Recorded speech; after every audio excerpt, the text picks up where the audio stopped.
Passons maintenant à la 19e étape du Tour d'Italie 1994. Donc, on quitte la ville de Lavagna où s'était imposé 2 jours auparavant Jan Svorada en baroudeur. Direction Bra dans le Piémont, une petite ville au sud de Turin. Une étape longue, 212 km. Donc, cette étape a d'abord été animée par une difficulté, le Passo di Scofera, qui va permettre à 4 hommes de se dégager et d'avoir une belle avance sur un peloton emmené par la Gewis Balan du maillot rose, Evgeny Berzi.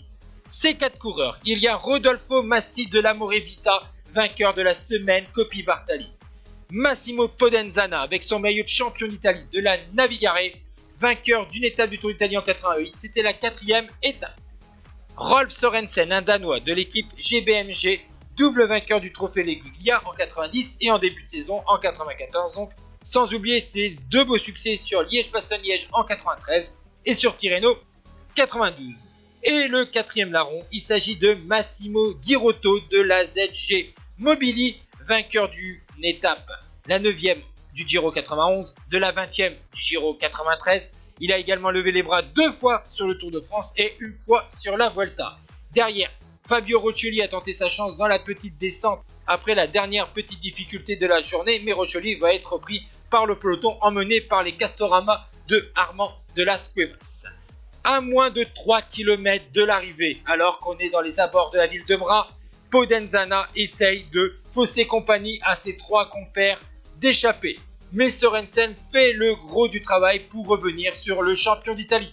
N'oublions pas que Girotto, qui est dans la roue de Sørensen, a déjà fini 2e d'une étape. C'était à Caserta, derrière Saligari. Sørensen a ramené tout le monde maintenant sur Podenzana. Rodolfo Massi est le moins rapide de ce quatuor. Vous le voyez à sa position. C'est plutôt un grimpeur, les mains sur les cocottes. C'est pas vraiment une position pour essayer de jouer une victoire au sprint. Lui, Massimo Girotto, a décidé de prendre la tête de ce groupe pour pouvoir lancer son sprint. Lui, son but, c'est de le lancer de loin puisqu'il est sans doute le plus puissant sur un sprint plus long, tandis que Rolf Sørensen devrait jouer plutôt sur sa giclette. À 100 mètres de la ligne, Girotto lance le sprint tout en puissance. Rolf Sørensen, malheureusement pour le Danois, il n'arrivera jamais à dépasser le dérailleur de l'Italien. Et c'est donc un 3e succès d'étape sur le Tour d'Italie pour Massimo Girotto. Derrière, à 2,17, Fornaciari règle le sprint du peloton devant Bordonali. Voici le ralenti avec le succès facile de Massimo Girotto devant Sørensen, Podenzana, Massi, Fornaciari, Bornalari. Et donc, place maintenant au classement général, Berzin devant Pantani et Indurain avant d'attaquer les Alpes. Ciao tout le monde.